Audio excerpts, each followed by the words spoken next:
3, 2, 1, roll! Be careful, obviously, on the inside.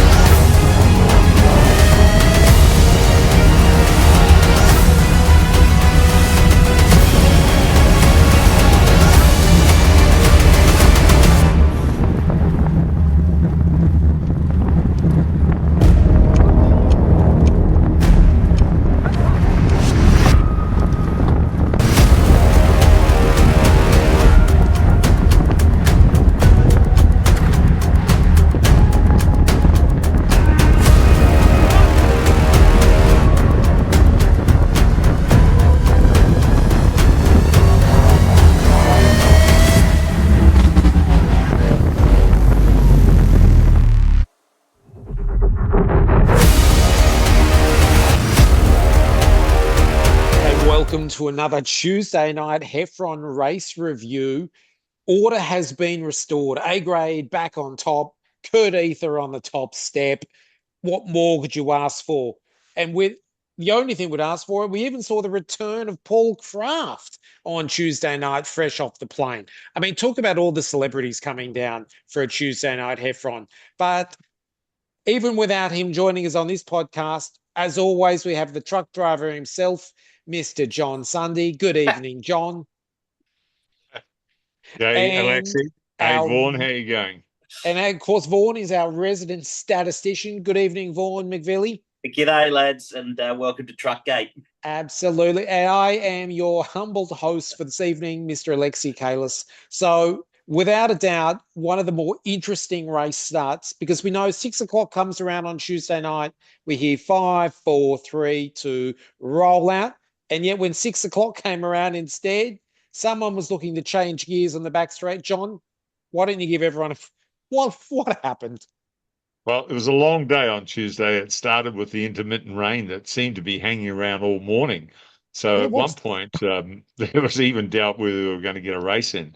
And I'd heard from Vaughan earlier in the day saying we should be worried about these trucks over there on the circuit. Hope they don't leave a mess. Well, they left more than a mess. They just decided to go home 4 o'clock and leave a truck parked there. So I got to say that thanks to Randwick Council depot manager James, what a great job he did. He got a hold of the contractor, made them drive all the way back to Heffron Park from Maryland's, no less. And we were told they were going to be there at 5:30, but unfortunately, old mate with the keys didn't turn up until 8 minutes past 6. That's a pretty decent. I imagine he would have been pretty happy coming all the way back from Maryland. Yeah, he loved it. He would have been. Yeah. Did he stick around and watch the race? I don't think so. He was built like the proverbial outhouse. That's why I said at the start line, if there's still a little digger on the track on the first lap, maybe if you're going to hit anything, hit the digger. Do not hit the big Samoan truck driver. Fair enough. So we've then rolled out huge fields across all of them. Vaughan, what were you thinking? Who was setting the handicaps? Well, look, we've had A grade had it tough the last few weeks. They've never been able to quite get there, so we definitely gave A grade a bit of a better, easier chance to get there. But I must say, it was still A grade were always going to catch, but I think C grade did a fantastic job right up until they didn't. Yeah, I would say that. Just add that I think in the first 5 laps, it was obvious A grade were always going to catch B grade. It was whether they were going to catch C grade, because in those first few weeks, C grade were very, very slow on the start, as you'd know, Alexi. But for the second week in a row, they had the bit between their teeth, and they were really going for it. Yeah, it's been interesting because so far this season, it's almost like B grade have worked out the formula. And then they're now are they going to get caught every week? And when will B grade win? This week, C grade, yeah, they had another big group, everyone working, but unfortunately for them, it got to, I think it was lap 7 to go. And they had a very slow lap. There was a bit of arguing at the front of the bunch about, are we in a race or are we in a handicap? And that's all it takes at Heffron. One slow lap, you lose 10 or 15 seconds and it's game over. So it's a very harsh lesson to learn. that you just, that's all it takes. I mean, we've seen in other weeks where we looked that only the previous week where we're talking about A grade slow lap times, and then one quick lap, they're in it. But this week it all came together. Was it 3 to go, 2 to go? I think it was 2. Yeah, I think it was 3 to go.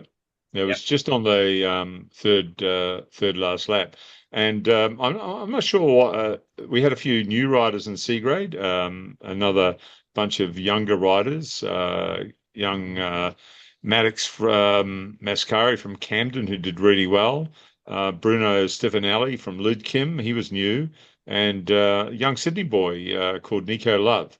And noticed that Nico was very, very active on the front of C grade at around about 5 or 4 to go. Most probably using up more bickies than he needed to. No, he rode very active. well. I was going to nominate him as I picked him during the race and was like, who is that guy? He's doing a lot. So Nico Love, was that his first race? That was first Tuesday night race. He's obviously been listening to the podcast because he buried himself and he did a wonderful job. A credit to perhaps the podcast for producing that kind of effort for him. Well, the podcast inspires lots of people. It does. I'm not sure he's been listening closely enough, though. And I think John, by saying he was active, I think with 5 laps to go, he had about 15 bike lengths and was going off the front. He had the bit down. He was chewing on the bar tape, going at a gazillion miles an hour. And as impressive as that was, Alexi, 3 laps or maybe even 2 laps later, he was no longer in C grade. But it was a very, very good effort by Nico Love. And what a great name too, eh? Nico Love. Let's get it going. It's interesting that you say that, though, because that was one of the things I've been looking at, the wonderful footage that we'll see throughout this podcast of Matt Galinsky, who was our drone pilot for the night. And just the difference in speeds, watching it on video of C grade going down the straight, B grade going down the straight, and A grade going down the straight. B and C, they're all basically single file, everyone pedaling the whole way. And then C grade just come down in this group with this people third or fourth wheel, coasting along, looking around, and you're like, wow. If that's why you need people like Nico Love. First week in Heffron, first mention on the podcast. So well done to Nico. I'm also loving seeing so many junior riders in C grade who are on restricted gearing. Like the little helicopters. They're going to keep up with the drone right. just taking off. So I got a good one for you on that. So Harvey Challoner, he's first year Tuesday night racing. He's had 5 races. I don't know what gear he's on, but I was talking to his father, Ant-Man, yesterday, who's quite familiar around bikes and bike shops and gearing. And he had said to Harvey, I'm going to give you a bigger gear. He's on Ant-Man Tommy's on 42, 14 or 15. Yeah. And Harvey reckons, no, I don't even use the big gear. Work that out. Wow. Spin like you're winning. Mate, just keep your cadence at 160. You'll be fine. Speaking of lap times, quick one, A grade average 2-minute 42s for most of the race. B grade average 2-minute 52s for most of the race. And C grade were averaging 304s, nearly bang on. And just like you said, Alexi, they just suddenly took the gas off. They did a 307 and then a 316, and then it was all done and dusted. But up until that time, they were just sitting on those 303, 304, 304, 306. That's they're good lap times for C grade. I agree. Very, very solid lap times. And you've got to think that the catch was made 2 to go onto just before you do the U-turn coming onto the straight. So you'd almost think with another 15, 20 seconds, they're onto the straight. They're getting the bell lap for the last lap. The whole dynamics changes. Yep. The pace goes up again. All of a sudden, A and B are thinking, we're not going to make the catch. We're going to race amongst ourselves. C grade could be getting that win sooner than we thought. Well, interesting there, mate. I grabbed Gareth Collins from Randwick's numbers, and so he averaged 41.5 kilometres an hour for the whole race, and he averaged 232 watts for the whole race. But in the last 2 laps, he only averaged 239 watts. So what that tells me is only 7 watts more, is he was probably already on his limit by the time, A grade caught. They've gone past him fairly quickly. They have increased the speed. He increased his speed to 46. So obviously he sucked on to a few of the wheels. But if I look at that, the difference between the A grade and B grade riders, those last 3 or 4 laps, obviously those B grade riders jumped up significantly in the watts that they were putting out. If I look at Luca and I look at Raf in C grade, they all sort of just still didn't increase the wattage enough win A grade court, which is expected because you're trying to C graders trying to increase his spots to an A grade. Yeah, there's a missing bit of info and data in there, Vaughan. Is Luca was about the only C grader, I think, that finished in the front group. There was a front group of 42 riders, and there was a massive gap to a chasing group of another 10 or 12. And that's where Gareth and Raphael, the two Raphaels in C grade, well, one was in B grade. So that's why you'd see lesser numbers in those last two laps, because those guys weren't in that front group anymore. Yes, and Luca unfortunately doesn't ride with the power meter, but he was significantly faster than Gareth in those last few laps. Well, Luca's going to be faster next week. He's had 5 races. So you're putting him up to B. There you go. Well, he's had 3. He's had 5 races, 2 firsts, 3 seconds. Yeah. No, look, welcome to B grade, Luca. Welcome I think at the to same B-grade. time, is it almost easier riding B grade at the moment, given the sheer size of that field? I mean, surely they haven't got 41 people rolling turns. Well, they haven't, but you say, is it easier? I don't know whether it is easier. It's harder because you have to concentrate more and fight for your position more. But then again, going up a grade, that's what you're going to learn. Yeah, you're going to learn that very quickly. They also had probably the hardest week on when you look. I mean, obviously there was a little bit of an incident a couple laps ago that probably split them a little bit, but only 17 of 41 finished. So, well, there's not, and the other stat is that if you can combine the B and C grade starters, there were 80 riders across those 2 grades. Out of that 80 riders, only 15 odd in each grade finish. So it goes to just show you how intense those closing laps are when A grade have got control of the race. And by comparison, I think there was only 2 or 3 A graders that didn't make it to the finish. Only 2. And I think Proctor Morris, he made that comment online about how much harder it was for B and C. And you do the sheer numbers there that reflect that. But A grade again, I mean, those guys just 28 to 30 finishes. Yeah. That's just, they're on another level. Yeah. They are riding very, very well. So who stood out this week, boys? Well, I just wanted to do a quick shout out to Leif because I thought he did very well for stepping up into B grade for the first time. Yep. I think he made it to about maybe 3 laps to go. I thought he was brilliant. Liam again was brilliant in B grade. And then probably Liam, you mean Liam Galtman? Yeah, Galtman was was he 5th? He's 5th. Oh, Liam almost started an A grade. Yeah, I was going to ask.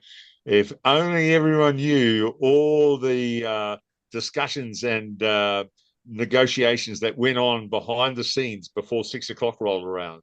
Liam wanted to ride A grade, but there were others that were pulling strings that suggested he might stay in B grade.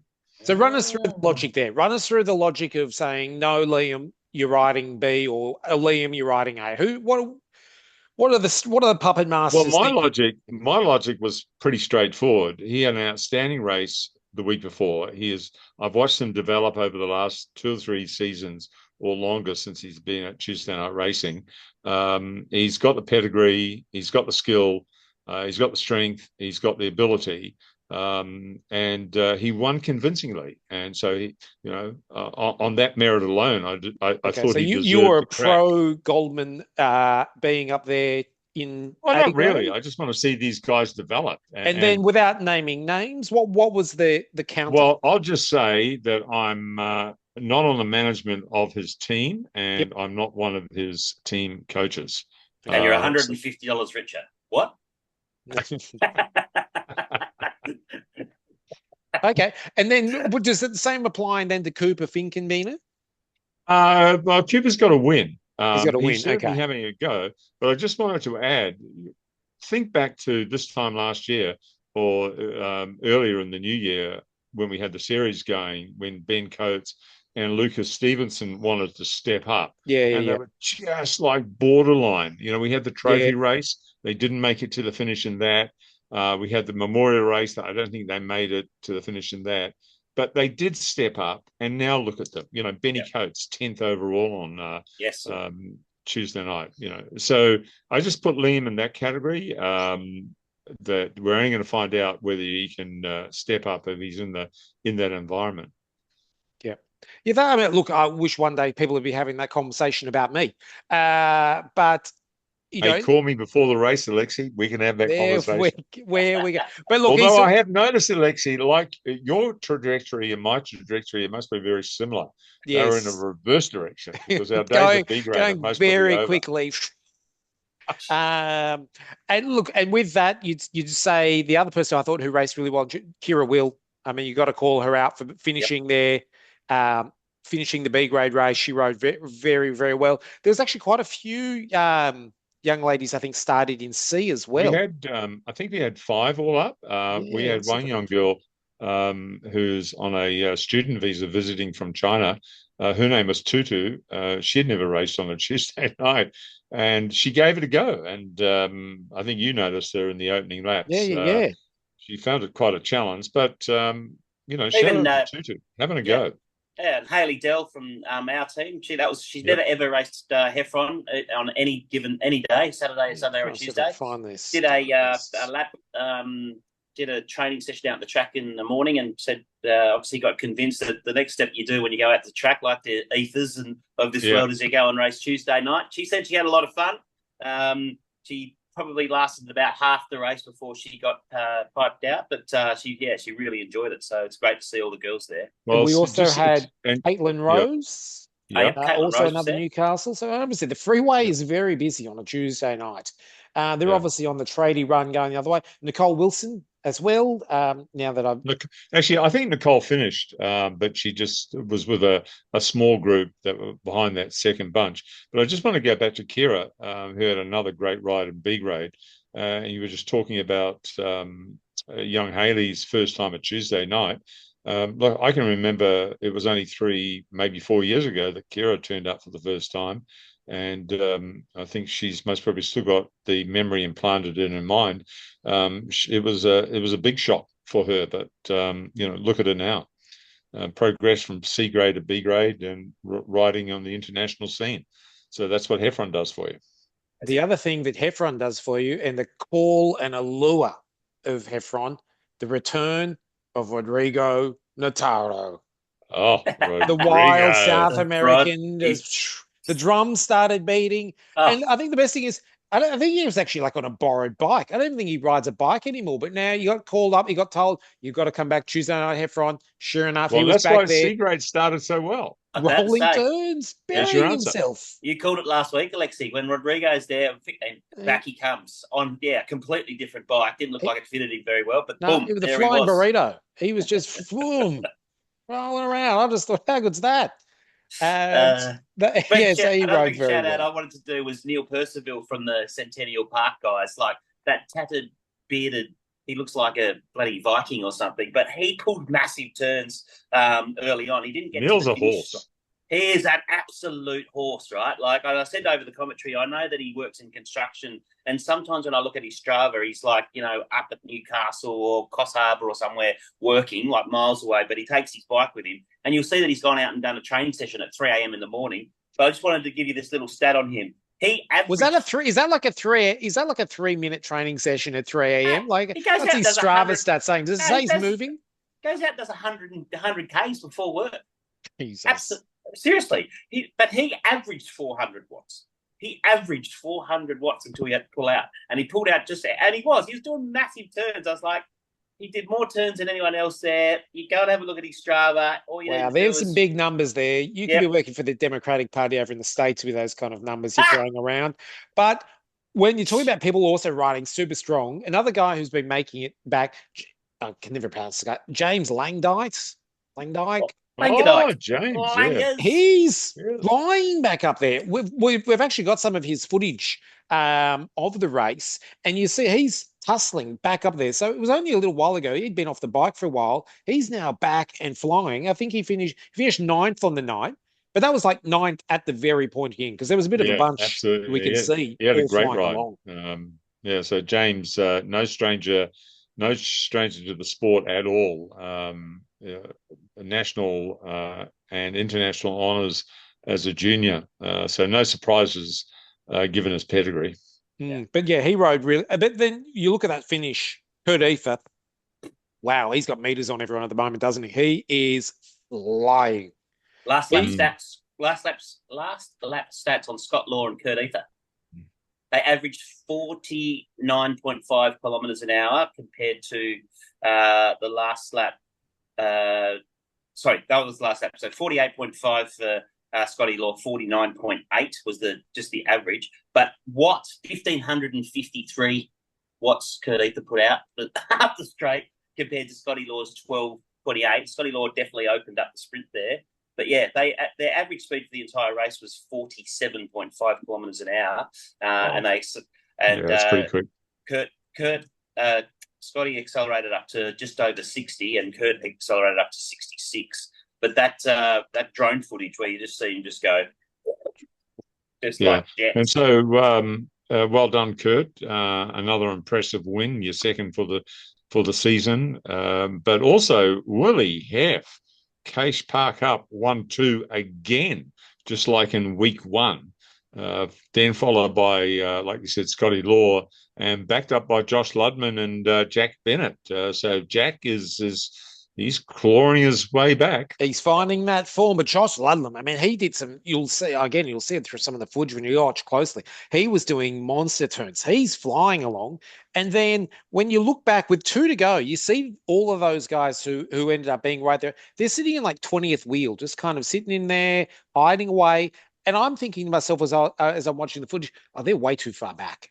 Like, how did they manage to get? Like, how do they get so far? And then it's just like, ooh. And the best one, and I will try and point it out when I put it on, is Alex Naz. Now, I think he finished 7th, but there's this one position he's sitting probably about 30 or 40th wheel, and then they come off the straight, and he just goes wide, and he makes up about 30 bike lengths, just like zipping around everyone, taking the wider corner, and you're like. Everyone obviously everyone else he was overtaking would have appreciated because they all were being told stay left. They're all going left, and he decides to come around them on the inside. I know, but it's pretty impressive how many places he made up, and it showed when he ended up finishing 7th. Yeah, there's no question that Naz knows his way to the finish line at Heffron. But I think the big news of the night in terms of finishing was Dan Newman winning B grade. An absolute epic sprint against Robbie Allen, and they both went to the line. The sound effects out of those boys was quite interesting. I reckon Dan Newman was screaming from about 150 metres to go as the pain was setting in. But I spoke to him after the race. He said that he thought he was absolutely buggered. He found 2 of his mates. They sort of got him into a position, and it was a very close sprint finish between Dan and Robbie Allen. But yeah, what a race! And it won't be long. Actually, it was a close finish between the top 3 in B grade. Yep. But did Robbie Allen know he was right behind him? No. Because it almost looks like on the video that Robbie Allen eases up and goes, either thinking there's someone up the road already or that I've got this one. And so he eases up with like 20 to go. And Dan Newman just comes around him, and you see him look to the left, and is he thinking, oh, shit, I've cost myself a victory here? Might be scared that Sunny might put him into A grade. Exactly thinking that. Yeah, I was just going to add that Dan Newman, Robbie Allen, and Cooper Finkbeiner, all 3 of them, 11th, 12th, 13th, and overall, mopping up the B grade places. So good ride, because you got to go. There's a little dark horse about 5 or 6 places back. They were the other 2 B graders that were in the mix. Bolterini, Michael Bolt, his first race back. At Heffron this season. Yes. He snuck home just in front of Liam Galtman. Alex Summers. There you go, Alex. Try to tell someone after the race that he won B grade. Sorry, Alex, you were 6th. But that is a great segue into the performance of Randwick Botany the last, at least this week alone. I look, you have his performance, potentially winning B grade. But when I roll over to the C grade, I see, what are these? Joel Zerb. Joel Zerb, Randwick, 2nd. 3rd, Gareth Collins, Randwick. 4th, Matthew Connor, Randwick. 6th, Raphael. Zonchetta. Well, that was Raph's. And then you've got another Raphael in 8th. So Randwick Botany not only are coming out in numbers, but are actually starting to work pretty well there. That's coming out in Raphael's as well. Yeah. Jason Morgan, I thought probably deserves a call out as well. He finished 10th in C, but every week he just works. He is just there following the wheels, doing his thing, and he finishes every week. And I do know he's carrying a bit of an ankle injury. So it's, he's riding with a bit of pain. But, good on you, Morgs. And this is not the only race he does each week either. You'll find him down at Sutherland on a Friday night at Waratah Park, and sometimes on a Sunday at Southern Cross. It was also pretty cool to see the big Darcy back in action in A grade. Haven't seen him around. He's got some sort of mini bloody hippie sort of like long hair coming out the back of his helmet. I don't know about that, Darcy, but it was good to see him back ripping around. Seeing Darcy, Ellen Norton on the star line just means one thing. It mustn't be too long till our first monument of the season.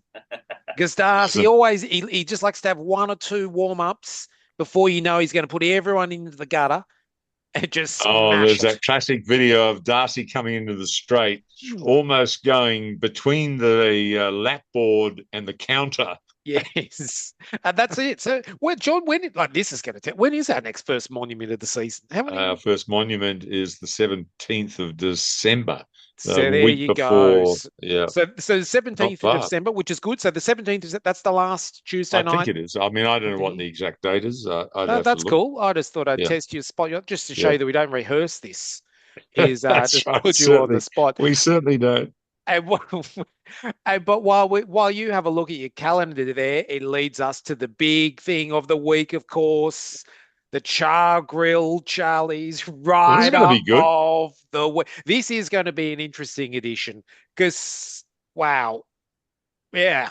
I'll probably look to you guys for a bit of guidance. I'm glad I printed out the old finishing numbers there.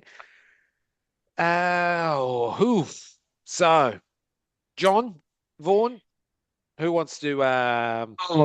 there's a lot to choose from. You can't deny Kurt's superiority in winning that race. You can't go past Dan Newman, pulling out a big effort to win that B grade, and it meant a lot to him. And also, congrats to Luca winning C grade for the second time. 5 races, hasn't been off the podium in either first or second place in his 5 races. And I don't actually think he's won a Rider of the Week either, surprisingly, even though he's had such good performances. So that's why I'm going for Luca.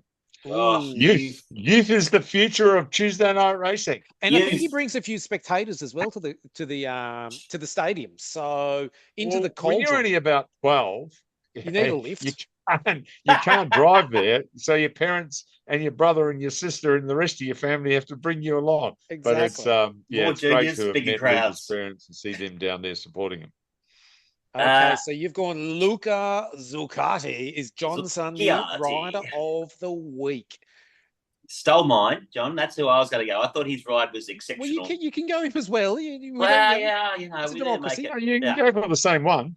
I also think Kurt's sprint, especially after being injured last week and he's come back, it was just, as you just said, like just dominated that sprint. Like, God, when he put down the watts, it was like that's the video of it was at Langadikes where he just finds that gap, goes to the left hand side. Yep. Wow. So that was super impressive. And Dan Newman, that was a great ride as well. I just want to add that Luca was the only C grader to finish in the front bunch. That was another reason. All right. Well, I'm picking Luca as well then. You've gone Luca. Doesn't matter who you pick. Okay, here we go. I feel like I'm obviously at home as well. I get the same thing. Doesn't matter what my opinion is. But we're having pizza anyway. That's right. Look, Dan Newman, good ride, but I think it's a big question with what Robbie Allen was thinking. I would have voted Kurt Eather, except for the fact he won in a sprint. I expect him to win in a sprint.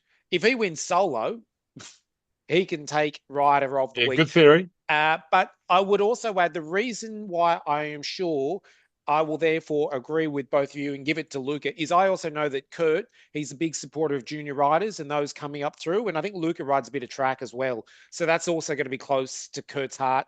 And so I think his own generosity would give it to Luca. So I will go Luca as well. Promoted to B grade. He's never basically been off the podium. John, get off your phone. I'm just checking the podcast, And podcaster messages. you can announce that, yes, it is indeed Luca Zuccotti, Char Grill Charlie's rider of On the you, week. Luca. Good on you, Luca. Well, and Well look, the good deserved. thing is you give him enough vouchers, you know the whole family, he's going to be shouting the whole family. So you maybe have to give him more than one little voucher. With that, we should say last lap. Any other big thoughts? And keep things together. And this Nick Cooper coming down the right hand side. Chris Moore following him. Really screaming down, trying to get him on the right hand side. So I think we're Well, I was going to say to John, we had a couple of people have some mechanical issues and come to the finish line.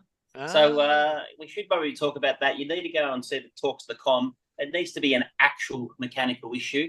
And this is like the old foot down thing rule we had last season. We had the same issues there with people. Hang on, someone's hit the brakes in front of me. I'm taking a lap out. Yeah. So you're saying, so in this instance, if your chain slips or if you miss a gear, what you're saying, no lap out.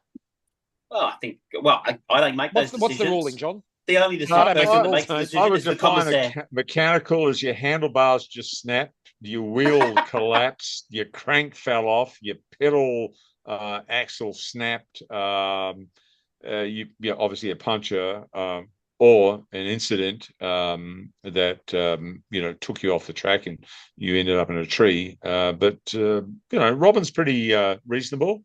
And if you think you got a case to present, come to the finish line and try your luck with Robin. Yeah, I also think something you said like a crank coming off, I'd almost go again, well, that's just poor mechanics. Like, sort yourself out before the race because you're going to kill someone. If you have 100 riders coming around you, make sure you got your bike, had a decent tune-up and some fresh tyres on it, because otherwise people are ending up not only in trees, they're ending up all over the road.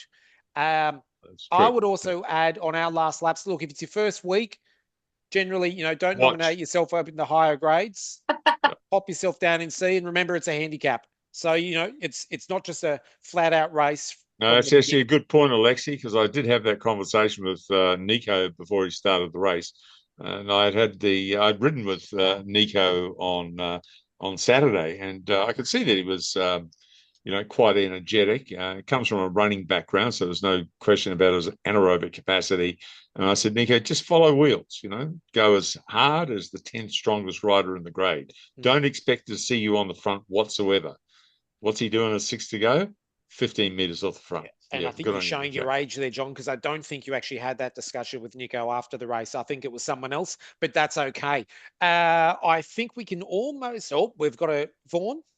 I'm just going to add to that. Like, one of the things that I think too about your first week in at Tuesday Night Heffron specifically, if you can find an elder statesman in the grade of choice to go and introduce you to. I know that on Tuesday night I introduced young Hayley Dell to Matty Connor. Big shout out to Matty Connor, who finished 4th from our team, and he sort of chaperoned her for the first couple of laps. Did a few laps with her, because obviously not many people are used to, even if you have raced on a Saturday or a Thursday night with Sydney Cycling Club's Sydney Night Crits, it's just a whole new level above. There's a lot more riders. You're getting caught by B grade and A grade, and there's a lot more mayhem. I think to go and find one of the older statesmen that have been around and done a few thousand or millions of laps. Gino's most probably a good guy to look toward. Hey? Gino's most probably a good rider to look toward. Yeah. He's elder. I don't know about the statesman part, but... Fair enough. I think you've also raised another good point there. So obviously Tuesday is obviously the peak of the entire universe, but as you come into summer, if you're looking to use your legs a bit more, what have we now got? Thursday night, Sydney Cycling Club are running at Heffron. That's for another 2 weeks. Another 2 weeks. Only. Friday night is at Hart on Manly Ringer up there at St Ives driving track. Friday is also at Sutherland at Waratah. Sutherland. Are we missing any others during the week? Yeah, we've got the Armoury. The Armoury on a Thursday night, Waratah Masters that alternate between the raceway out at Eastern Creek and sometimes at Heffron, and of course Southern Cross on a Sunday as well. So there's no shortage of racing in summer. Yep, so that's all very good. So to close out tonight, Podium on the evening was, of course, first over the line, Kurt Eather, representing Dubbo and Cache Cycling. Second, Willie Heffernan, Randwick Cache Cycling. Third was Scott Law, Marconi, and I suppose he's just a solo rider, isn't he? He's just going out there doing it all himself. Spicy no team for coaching. Scotty. I suppose hot and spicy coaching or something. I think he's going on. First for B grade was Daniel Newman, Northern Sydney. Second over the line for B grade was Robbie Allen, Randwick. Third, Cooper Finken, Biner. I'll have to get that right one week. Of St. George. C grade podium, Luca Zaccotti, also our Char Grilled Charlie's Rider of the Week. Second, Joel Shrub of Randwick. And third was Gareth Collins of Randwick's. And then first females over the line, we had Kira Will. And are we thinking Nicole Wilson and Nicole O? I think somewhere. No, Nicole O wasn't racing on Tuesday, but Nicole Wilson was. So she would have in the rounded race out and second finished. place. And unfortunately, the other ladies did not finish. Well, I could say, is Maddox Mascari from Camden? That's not a female, is it? No. That's No, a- young Maddox. That was his first race. He did Well, there you really go. well. And he'll never now live that down. I thought he was a female, but hey, my name's Alexi, so I get plenty of things addressed to me as a female. I think it's worth mentioning every week. Randwick was the best club this week. I'm going to do it. Last week it was North Sydney. This week it's Randwick. That's a big shout out to all the other clubs to get as many people along to Tuesday Night Heffron. See how many people you can get along. Support your local riders. Come along, cheer them on. You can get up on the hill or along the straight. So the more people we get along and supporting this amazing Tuesday night detour custom clothing summer series, the better. Well, no, the other little one we can quickly throw in is in the battle of the family battles this week. Josh Evans nudged out Dave Evans. So Josh Harvey Challoner nudged out Anthony Challoner, and in the Allen clan, they're the ones that are multiplying. Robbie Allen was the master or the chief of the Allen clan. And it's also there's the Drummond. Is it the Drummonds from Peloton Sports? Oh yeah, Rab and Rowan. Both of them, unfortunately, I think were DNFs. They got stuck up behind the crash. And also with that, of course, Mark Rowlings. We hope yourself and Finn Kane, I think, lost a bit of bark. So we hope you're all back on and riding. He'll be there next Tuesday, raring to go. Mate Mark, he'll be there telling a few people what to do. It's always good to see. And so with that, what do we say? See you next Tuesday. See you next Tuesday. Yow.